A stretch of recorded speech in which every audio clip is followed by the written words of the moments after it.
Hello guys, स्वागत है आपका सिटीजन जी चैनल पर। और आज आप देखने वाले हो मच अवेटेड मूवी 100 एक्स का ब्रेकडाउन, जिसका वेट हम पिछले 2 सालों से कर रहे थे। ये 100 फ्रेंचाइज की 10वीं मूवी है और 9वीं आई थी 2021 में स्पाइरल, जिसने काफी ज्यादा डिसअपॉइंट किया था। पर फाइनली जिगसॉ वापस आ चुका है, यानी कि नए नए हॉरर आइकन्स का छुपने का टाइम भी आ चुका है। ये मूवी 100 का सीक्वल है और 100 2 का प्रीक्वल, यानी कि इन दोनों के बीच की स्टोरी। तो अगर आपने 100 सीरीज की कोई भी मूवी नहीं देखी तो भी चल जाएगा, क्योंकि इसे बनाया गया है नई ऑडियंस के लिए। अगर ये पसंद आई तो बाकी मूवीज अपने आप देखोगे।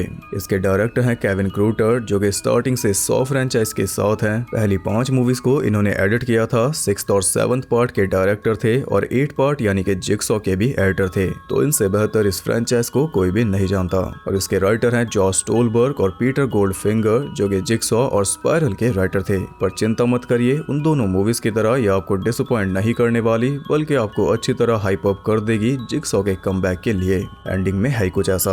इंडिया में भी ये लग चुकी है इंग्लिश में, तो अगर थिएटर में देखोगे तो उससे अच्छा कुछ भी नहीं। बाकी सब आप इस वीडियो में समझ जाओगे और वीडियो के एंड में कुछ इंटरेस्टिंग फैक्ट्स भी मैं आपको बताऊंगा। तो ज्यादा देर ना करते हुए जल्दी से स्टोरी स्टार्ट करते हैं।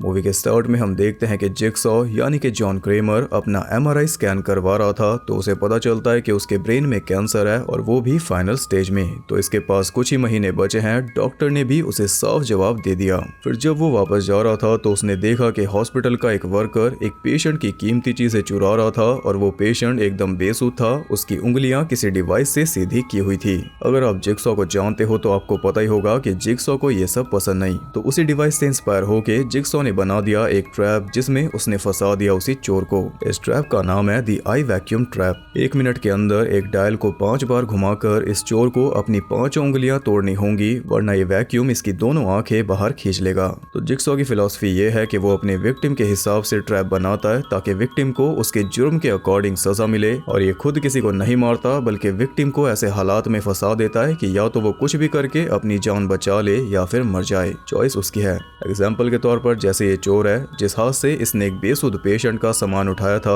उसी हाथ की 5 उंगलियां इसे तोड़नी होंगी, ताकि ये दोबारा किसी के सामान को ना छेड़े। और अगर ये 1 मिनट के अंदर खुद अपनी उंगलियां नहीं तोड़ेगा तो इसकी दोनों आंखें बाहर आ जाएंगी, यानी फिर ये किसी के सामान को देख ही नहीं पाएगा तो छुएगा कैसे। तो बुरी आदत तो जिगसॉ इसकी छुड़वा कर ही रहेगा। अब वो इसके ऊपर है कि ये छोड़ेगा कैसे। इसी फिलॉसफी के चलते जिगसॉ बाकी हॉरर लेजेंड्स के मुकाबले काफी हाई रैंक करता है, और तभी इसकी फॉलोइंग भी एकदम लॉयल है, क्योंकि 100 मूवीज का फंडा यही है। वैसे ये समझ नहीं आती, लेकिन अगर आप समझ गए तो इसे भूल नहीं सकते, क्योंकि या तो आप जिगसॉ से एग्री करोगे या फिर डिसएग्री।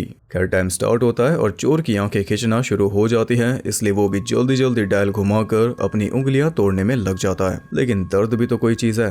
दर्द के मारे 1 मिनट में वो सिर्फ 3 उंगलियां तोड़ पाया, इसलिए उसकी दोनों आंखें वैक्यूम ने खींचकर बाहर निकाल दी। लेकिन वो अब भी जिंदा था, और जिगसॉ के ट्रैप्स में ऐसा नहीं होता, या तो बचोगे या मरोगे। ऐसा इसलिए हुआ क्योंकि जिगसॉ ने ऐसा किया नहीं, ये सब उसका ख्याल था। चोर को देखकर वो सोच रहा था कि इसके साथ मैं ऐसा करूंगा, पर जिगसॉ को देखकर वो चोर सारा सामान वापस रख कर चला गया, जिसके लिए जिगसॉ ने उसे शाबाशी भी दी, और अगर ना रखता तो कुछ और देता। खैर, इसके बाद वो एक कैंसर सपोर्ट मीटिंग में पहुंचा, जहां पर और भी कई सारे पीड़ित मौजूद थे, और उन्हीं में से एक था हेनरी कैसलर, जो कि जॉन की ही तरह जीने की उम्मीद छोड़ चुका था। मेरे जॉन बोलने से कंफ्यूज मत होना, जॉन और जिगसॉ एक ही है, ये बात ध्यान रखना। खैर, ऐसे ही 4 महीने बीत गए, और अगर आपने 100 सीरीज देखी है तो आपको पता होगा कि जिगसॉ ने इन 4 महीनों में क्या किया। अब वो फाइनली अपनी जायदाद के पेपर्स पर साइन कर रहा था, पर तभी उसे दिखाई दिया हेनरी कैसलर, जिसे सपोर्ट मीटिंग में मिला था। तब इसकी हालत कुछ और थी, लेकिन अब ये लग रहा है एकदम फिट, ये कैंसर से बच गया। जॉन पूछता है कैसे, तो वो बताता है कि एक सर्जरी से, जिसका निशान भी इसके पेट पर मौजूद है। इसका इलाज किया डॉक्टर पीटरसन नाम के डॉक्टर ने, जो कि सर्जरी करके कैंसर को निकाल देता है, और उसके बाद वो एक स्पेशल तरह का ड्रग कॉकटेल पेशेंट को देता है, जिसे जिसे पीने के बाद पेशेंट हमेशा के लिए कैंसर से फ्री हो जाता है। हालांकि ये इलाज एक्सपेरिमेंटल है, इसे सरकार ने अप्रूव नहीं किया, इसलिए डॉक्टर पीटरसन बड़े सीक्रेटली ये काम करता है। ज्यादा लोग उसके बारे में नहीं जानते, पर जो जानते हैं वो सब कैंसर से बच गए, जैसे कि हेनरी। लेकिन ये इलाज यूएस में नहीं होता, हेनरी का इलाज हुआ था नॉर्वे में, क्योंकि वो डॉक्टर वहीं पर है। और इस इलाज का जिक्र हुआ था सॉ 6 में, जब जॉन अपने इलाज के लिए इंश्योरेंस कवरेज मांग रहा था, लेकिन उसे मिला नहीं था। तब जॉन ने बताया था कि ये इलाज नॉर्वे में होगा, जहाँ पर फिलहाल डॉक्टर पीटरसन है, जैसा कि हेनरी ने बताया। ये ऑफिशियल तो नहीं है, मैं बस अपनी तरफ से आपको बता रहा हूँ, पर क्या पता आने वाली मूवीज में हो भी जाए। खैर हेनरी ने उसे डॉक्टर की वेबसाइट लिख कर दे दी, जिसके थ्रू जॉन का कॉन्टेक्ट हुआ डॉक्टर पीटरसन की बेटी सिसिलिया पीटरसन के साथ। और जॉन ने डॉक्टर पीटरसन की कुछ वीडियोस भी देख ली थी, जिनसे उसे थोड़ा हौसला मिल गया था। और वेबसाइट पर सिसिलिया की वीडियो भी थी, जिसमें वो बता रही थी कि सरकार मेरे डैड के पीछे लगी है, सरकार नहीं चाहती कि हम ये काम करें, क्योंकि इससे कई लोगों का भला हो रहा है, लेकिन बड़ी बड़ी कंपनीज का नुकसान हो रहा है, जिनके लिए बीमारी एक बिजनेस है। अब मैं भी अलग अलग देशों में जाकर ये इलाज कर रही हूँ, ताकि ज्यादा से ज्यादा लोगों का भला हो जाए। बस ये सुनकर जॉन ने उनसे कांटेक्ट किया। तब रिस्पांस में उसके पास कॉल आई सिसिलिया की। उसने जॉन को बताया कि आपका इलाज हम 3 महीने बाद शुरू करेंगे, लेकिन 3 महीने इसके पास है ही नहीं। तब वो कहती है कि अभी मैं हूँ मैक्सिको में, तो अगर आप आ सकते हो तो आ जाओ, हम आपका इलाज शुरू कर देंगे। तो वो जिस तरह जॉन पहुंचा मैक्सिको, और एयरपोर्ट पर उसे लेने आया था टैक्सी ड्राइवर डिएगो। वो जॉन को कैंप तक ले जा रहा था, पर रास्ते में उन्हें एक वैन ने रोक लिया। उसमें से मास्क पहने 2 आदमी गन लेकर बाहर आए और जॉन को कार से निकालकर वैन में ले गए। ये सिसिलिया के ही आदमी है, जो कि बंद वैन में जॉन को ले जा रहे हैं, ताकि उसे लोकेशन का पता ना चले, क्योंकि वो सीक्रेट है। वो लोकेशन थी सिटी के एकदम बाहर। वहाँ पर जॉन को मिली हाउसकीपर गैब्रिएला, और इसका भी इलाज सिसिलिया ने ही किया था। इससे जॉन को और ज्यादा उम्मीद मिल गई। फिर वो मिला सिसिलिया से, जो उसे लेकर गई एक पुरानी सी फैक्ट्री में, जिसके अंदर इनका क्लिनिक है। और बाहर जॉन मिला वहाँ के केयरटेकर और उसके बेटे कार्लोस से, जो कि फुटबॉल का फैन है। अंदर जाकर जॉन मिला सिसिलिया की टीम से, जिसमें है मार्टियो और वैलेंटीना। वहाँ पर पार्कर नाम का एक पेशेंट भी था, जिसकी सर्जरी हो चुकी, और वो सर्जरी की डॉक्टर कॉर्टेज ने, जो कि जॉन की सर्जरी भी करेगा। इसके बाद जॉन और सिसिलिया बातें करने लगे, जिस बीच वो जॉन से पूछती है कि तुम क्या करते हो। तो जॉन बताता है कि वैसे तो मैं सिविल इंजीनियर हूँ, पर फिलहाल मेरी एक हॉबी है कि मैं लोगों को अच्छे से जीना सिखाता हूँ। सही बात है। खैर रात में जॉन अचानक से जाग जाता है, क्योंकि बाहर कार्लोस अपनी साइकिल ठीक कर रहा था। तब जॉन ने उसकी मदद की, और कुछ इस तरह दोनों के बीच एक बॉन्ड बन गया। फिर अगले दिन बारी आई सर्जरी की। डॉक्टर कोर्टेस जॉन का सर खोलकर सर्जरी कर रहा था, जिसे खुद जॉन भी देख पा रहा था एक मॉनिटर पर। तो सिसिलिया ने वो मॉनिटर घुमा दिया। फिर इसके बाद जॉन को बेहोश कर दिया। जब उसे होश आया तो सर्जरी हो चुकी थी, और वो आ चुका था कैंप से दूर एक होटल में। सिसिलिया उसे बताती है कि तुम अब कैंसर फ्री हो, बस सुबह शाम ये ड्रग कॉकटेल पी लेना। इसके अंदर पेन किलर्स भी हैं, जिससे तुम्हें कोई दर्द महसूस नहीं होगा, अब बस रेस्ट करो। तो यहाँ पर सिसिलिया का काम खत्म हुआ, पेमेंट हो गई, और जॉन को मिल गई एक नई जिंदगी। सुबह शाम वो ड्रग ले रहा था, और थोड़ा बहुत घूम भी रहा था। पार्क में बैठकर वो एक नया ट्रैप डिजाइन कर रहा था, पर उसने खुद ही वो पेज फाड़ दिया, क्योंकि नई लाइफ में वो पुराना काम इसे नहीं करना। इसे एक नई शुरुआत करनी है, जिसके लिए सबसे पहले ये थैंक्स बोलना चाहता है गैब्रिएला को, जिसने बड़े अच्छे से इसका ध्यान रखा था। उसके चेहरे पर एक मासूमियत थी जो इसे पसंद आई। तो एक लैंडमार्क के जरिए उसने कैंप के लोकेशन का पता लगा लिया, और ये लैंडमार्क इसने तब देखा था जब ये और सिसिलिया बैठकर बात कर रहे थे। गैब्रिएला ने जो टकीला इसे दी थी, उसी की बोतल लेकर वो पहुंचा कैंप पर, लेकिन वो तो एकदम वीरान पड़ा था। पूरा क्लिनिक वहां से गायब था। जॉन के साथ हेरा फेरी हो गई, लेकिन जॉन के अंदर जिक्सा भी तो है। उसने देखा कि जो सर्जरी मॉनिटर में चल रही थी, वो तो एक ट्यूटोरियल वीडियो थी।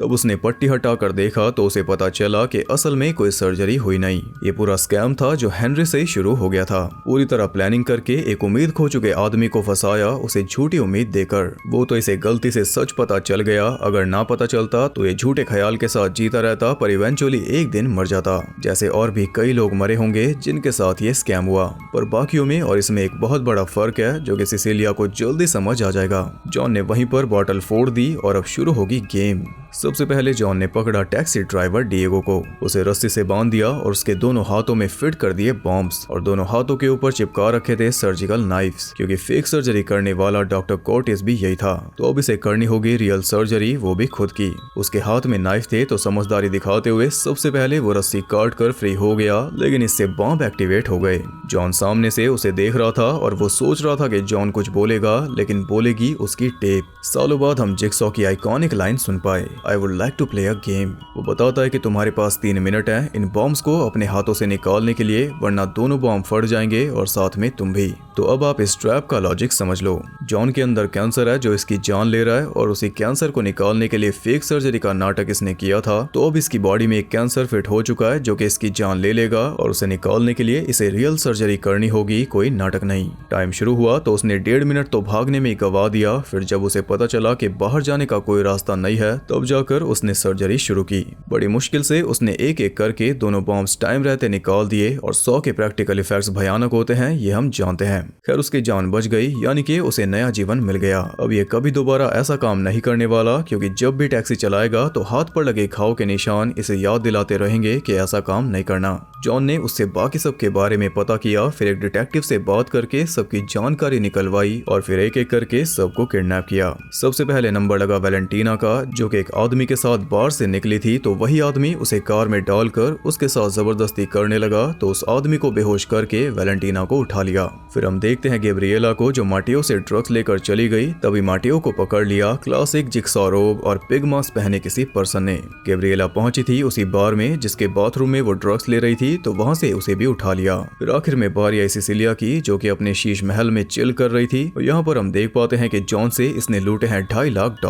9 और विक्टिम्स अभी लाइन में हैं और कईयों की फोटोज इसके डस्टबिन में जा चुकी हैं जॉन के साथ। फोन पर किसी और को फंसाते हुए वो सभी का हिस्सा बैग में डाल रही थी, तभी उस पर भी अटैक हो गया। तो वो जल्दी से कार लेकर निकलने लगी, लेकिन पिग मास्क पहना पर्सन उसके सामने था और दूसरा था उसकी कार में। कार में था जिक्सॉ और सामने खड़ी थी उसकी चेली अमेंडा। तो अमेंडा भी नशे में फंस गई थी। फिर जिक्सॉ ने इसे फंसाया था अपने रिवर्स बियर ट्रैप में, जिसके अंदर से ये बचकर निकल गई थी और उसके बाद इसे लाइफ की वैल्यू समझ आई। तब से ये जिक्सॉ के साथ है। इसी ने बाकी तीनों को किडनैप किया। जब उन्हें होश आया तो चारों ने खुद को बंधा पाया उसी फैक्ट्री में जिसमें इनका क्लिनिक था। अमेंडा आई तो सिसिलिया का फोन और अपना रोब एक टेबल पर रखकर वो टेबल उसने बीच में सरका दिया।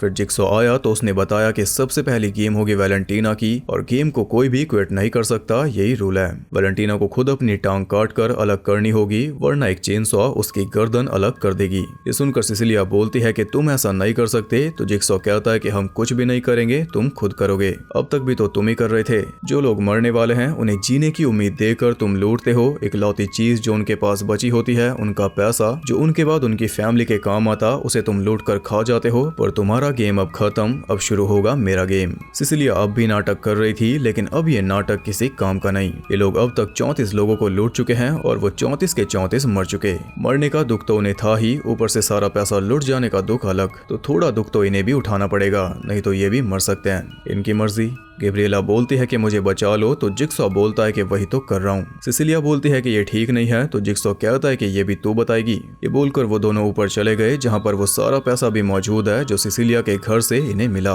तो अब वैलेंटीना के ट्रैप का लॉजिक आप समझ लो। वैलेंटीना का काम है विक्टिम का ब्लड सैंपल लेना, तो इसने कई सारे लोगों का खून निकाल कर नाले में बहाया है, पर आज इसे अपना खून बहाना होगा, वो भी फालतू में। इसे 3 मिनट के अंदर एक वायर सॉ से अपनी थाई काट कर पूरी टांग अलग करनी होगी। फिर हड्डी के अंदर से निकालनी होगी बोन मैरो, जो सीधा एक डिवाइस के अंदर जाएगी और जैसी 1 किलो बोन मैरो निकल जाएगी, इसकी गर्दन के पास लगी चेनसॉ बंद हो जाएगी। पर अगर इसने देर की तो फिर ये खत्म। इस बीच जितना भी खून इसका बहेगा वो सारा वेस्ट होगा, जैसे इसने किया बाकियों का। अब जैसे ही उसने वायर सॉ उठाई, टाइम स्टार्ट हो गया। तब उसने जल्दी से सॉ को अपनी थाई पर घिसना शुरू किया और जल्दी उसकी टांग अलग हो गई। ये देखकर बाकी तीनों की हालत खराब थी, क्योंकि वो जान गए थे कि ये कोई मजाक नहीं और अभी उनकी बारी भी आएगी। फिर उसने एक सक्शन पाइप अंदर डाला जो खून और बोन मैरो निकाल रहा था, पर खून सारा वेस्ट था, जमा हो रही थी बोन मैरो, जो कि ऑलमोस्ट पूरी हो गई थी। लेकिन तभी टाइम खत्म हो गया, इसलिए वैलेंटीना को भी खत्म होना पड़ा।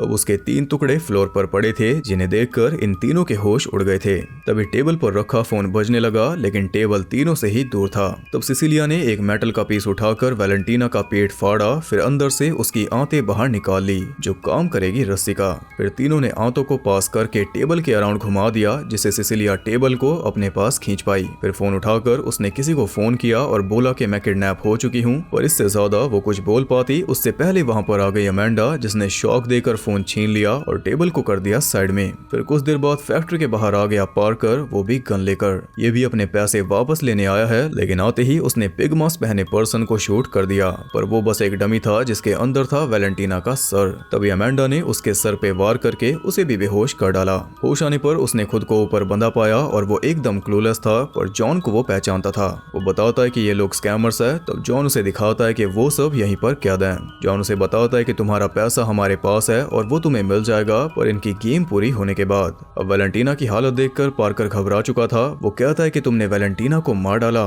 तब जॉन कहता है कि हम किसी को नहीं मारते। पार्कर को फ्री करने से पहले वो उसे एक रूल समझा देता है कि नो गन्स, और अगर रूल तोड़ा तो परिणाम घातक होगा। तभी अमेंडा जॉन को साइड में लेकर गई क्योंकि उसे डाउट हो रहा था, लेकिन जॉन को पूरा यकीन है कि सब कुछ प्लान के मुताबिक होगा। जॉन ने बोला कि जाकर गैब्रिएला की गेम तैयार करो, लेकिन अमेंडा ने सेटअप कर दिया मार्टियो को क्योंकि गैब्रिएला को लेकर ये थोड़ी सॉफ्ट है। इसे लगता है कि गैब्रिएला को छोड़ देना चाहिए, उसकी गलती बाकी सब के मुकाबले कम थी, और जॉन की नजर में सब बराबर हैं। वो सिसिलिया को भी एक चांस देगा जबकि वो कोई चांस डिजर्व नहीं करती। यही इसके रूल्स हैं।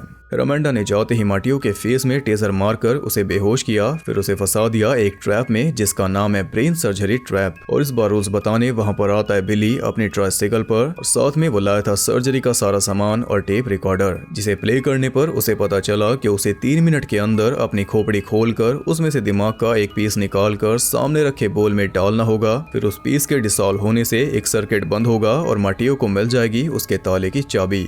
Simple, live or die, the choice is yours. तो अब मार्टियो का ट्रैप समझ लो। इसका काम है फेक सर्जरी से पहले विक्टिम को एनेस्थीसिया देना, लेकिन अब इसे अपनी रियल सर्जरी करनी होगी, वो भी बिना एनेस्थीसिया के। जॉन के साथ जो किया था उसका उल्टा। और ये वही ट्रैप है जिसका पन्ना जॉन ने फाड़ा था पार्क में। तो ये कितने बेवकूफ लोग हैं। जिक्सॉ आराम से सो गया था, इन्होंने उसे फिर से जगा दिया।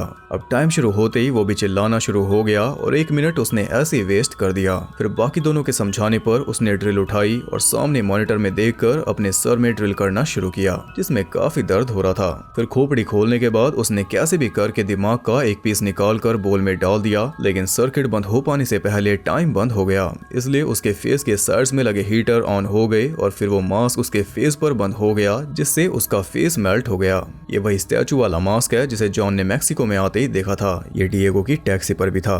ये सब देखकर पार्कर भी सदमे में जा चुका था। उसे तो यही दोनों विलन लग रहे थे। खैर यहाँ पर आता है जॉन और अमेंडा के बीच एक इमोशनल मोमेंट। दोनों एक दूसरे को गले लगाकर रो रहे थे और पहली बार हमने जिगसॉ को रोते देखा। ऐसा इसलिए क्योंकि ये मर रहा है और फिर अमेंडा को इसकी लेगेसी आगे बढ़ानी होगी, जिसके लिए वो तैयार नहीं। फिर आगे ये क्या क्या करेगी वो तो हमें पता ही है। खैर अब उन्होंने पार्कर को भी फ्री कर दिया और अब बारी थी गैब्रिएला की। उसकी टेप लटकी हुई थी बिली के गले में और जैसे ही उसने टेप को प्ले किया उसके हाथ और पैर में बंधी चेन्स खिंच गई। अब वो लटक चुकी थी हवा में। तो ये चेन्स खींचकर इसके 2 टुकड़े कर देंगी, ऐसा कुछ होगा? नहीं।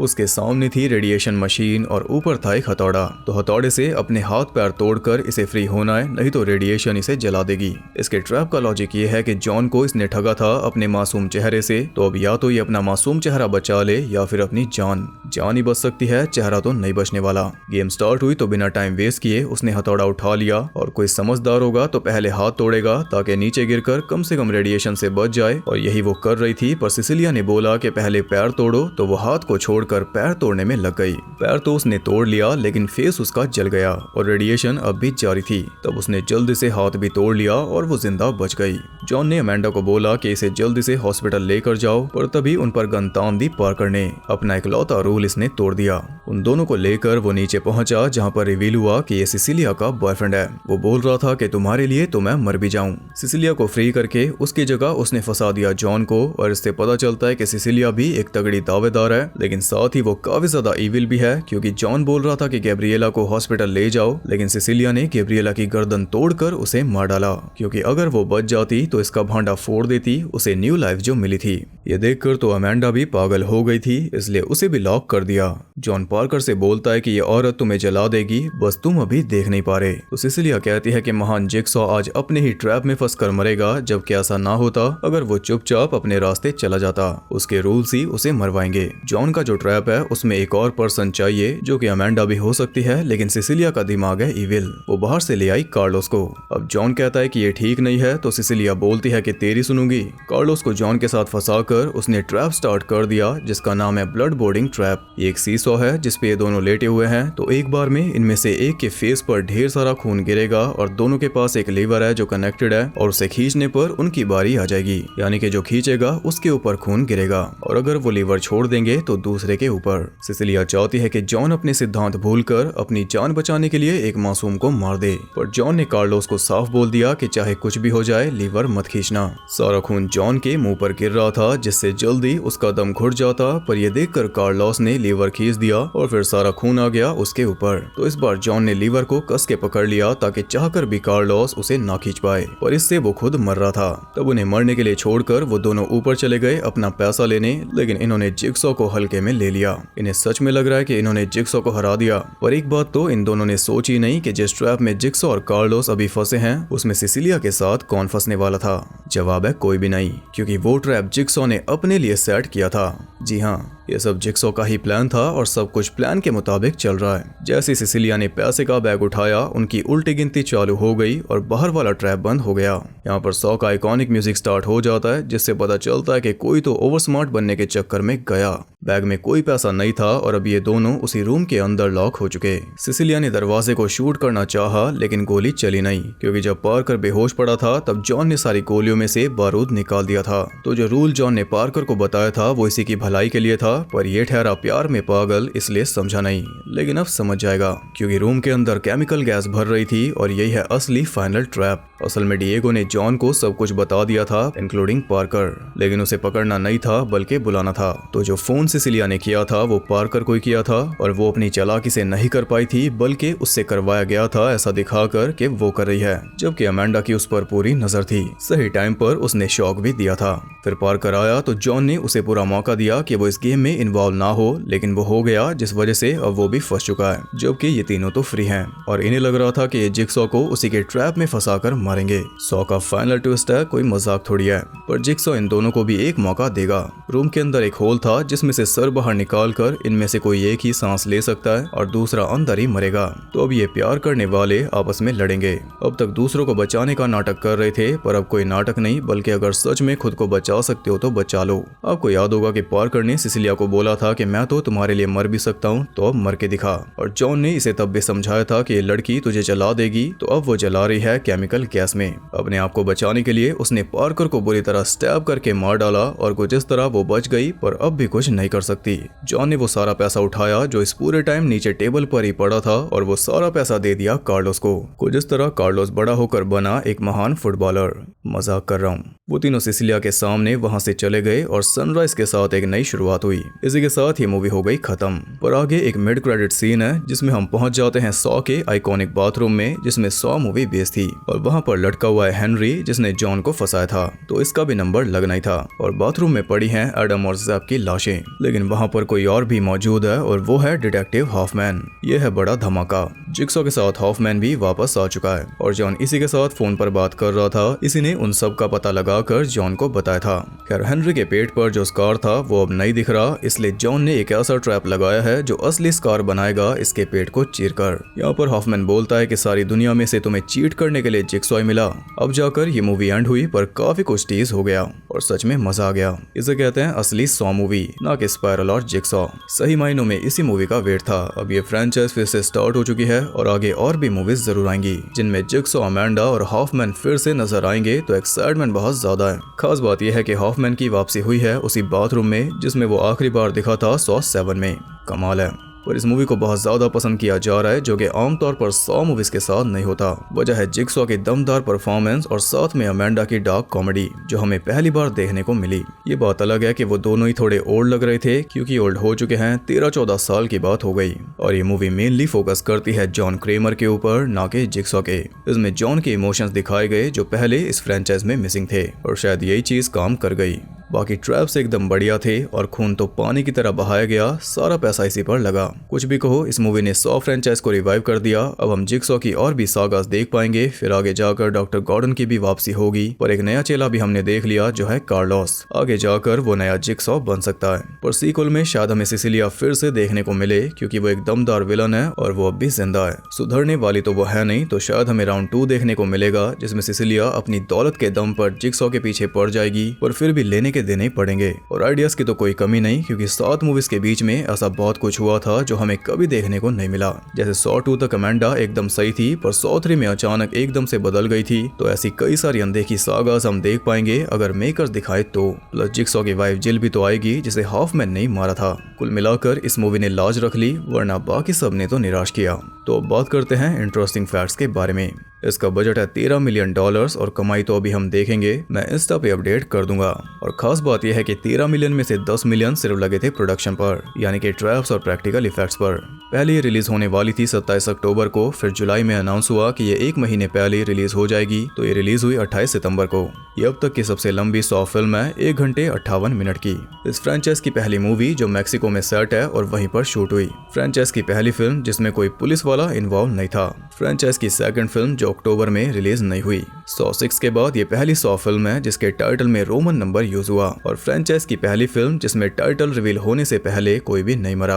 अब तक ये इस फ्रेंचाइज की हाईएस्ट रेटेड मूवी है, यानी क्रिटिक्स को भी पसंद आ रही है, जो कि सॉ मूवीज के साथ होता नहीं, इसलिए सब हैरान है। ये पहली सॉ फिल्म है जिसे केविन ग्रूटर ने डायरेक्ट भी किया और साथ में एडिट भी। सॉ का आइकॉनिक बाथरूम हमने 5वीं बार देखा किसी सॉ मूवी में। फ्रेंचाइज की दूसरी मूवी जिसमें कोई ट्रैप सपने या ख्याल में दिखाया गया, पहला था सॉ 7 का पेन ट्रेन ट्रैप, जो कि जिल को सपने में दिखा था। और आई वैक्यूम ट्रैप ऐसा पहला ट्रैप है जिसे सिर्फ नुकसान पहुंचाने के लिए बनाया गया था, न कि जान से मारने के लिए, हालांकि वो सिर्फ एक ख्याल था। टोबिन बेल 9वीं बार जिक्सॉ के रोल में दिखे, क्योंकि स्पाइरल में वो थे नहीं और फिलहाल उनकी एज है 81।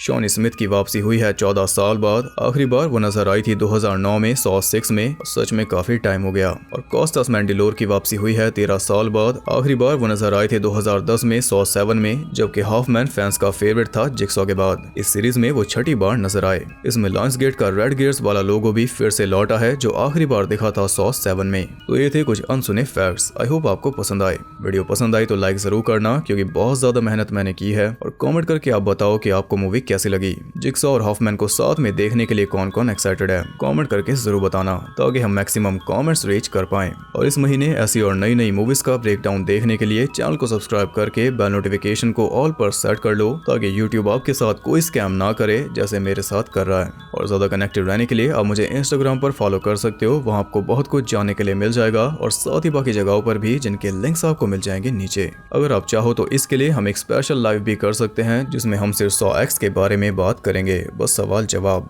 अगर चाहते हो तो बता दो। तो मैं मिलूंगा आपसे अगली वीडियो में, तब तक के लिए सबको बाय।